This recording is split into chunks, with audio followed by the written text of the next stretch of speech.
seems like there are amazing medical advancements being reported almost every single week these days, but this next one has an entire medical community questioning its shocking claims. The medical advances over the years have been awe-inspiring, to say the least. Doctors can now transplant everything from livers and lungs to faces and hands. They can even transform your toe into a thumb.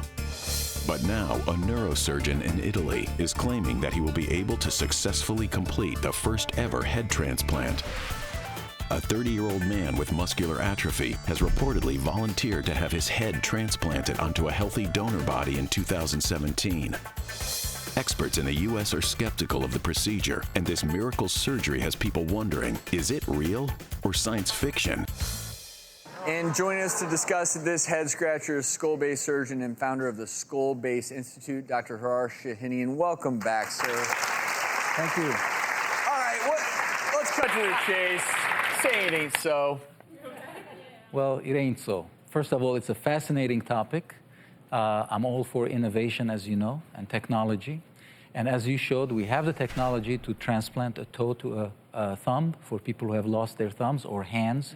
We currently do face transplants, and we know how to connect the vessels and stuff. In the case of the brain, we do know how to decrease the metabolism of the brain by either cooling it or pentobarb coma, induced coma.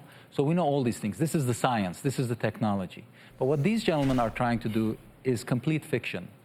First of all, anytime we do something in medicine, as all of us know, we first do animal studies. The first time I introduced an endoscope into the brain, I did it on pigs. And before I ever did it on a human. So you have to show success in animals. The Chinese surgeon has done a few rats. None of them survived 1 hour. This is in rats. Well, and my problem with this story is that it brings a false sense of hope to individuals because they read the headlines and they think, oh, wow, this is great. Sounds like just in a few years, no problem, we'll just do a head transplant. And it's false hope because, you know, we're just not there.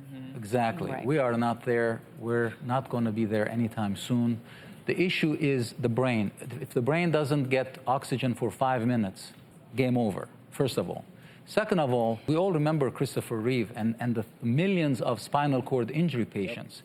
We don't have a single case where we have fused the spinal cord together and it has survived and functioned, let alone transplanting the entire brain or the entire head. Right. So, again, it's fiction. And I think the other really important point to dispel the absurdity of this story, theoretically, has to do with the whole process of organ donation. And to donate an organ, you either need a brain-dead accident victim, right, who has signed up to be an organ donor, or in some cases you can do a living donor with, let's say, a kidney.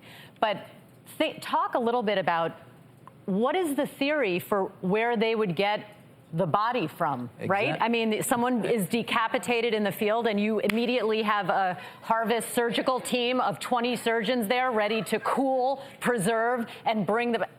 It's ridiculous, right? In addition to the technical problems, there are serious ethical issues in this case. They could find a donor body. I would think it would fail miserably and they would be charged with homicide potentially, wouldn't they? They would.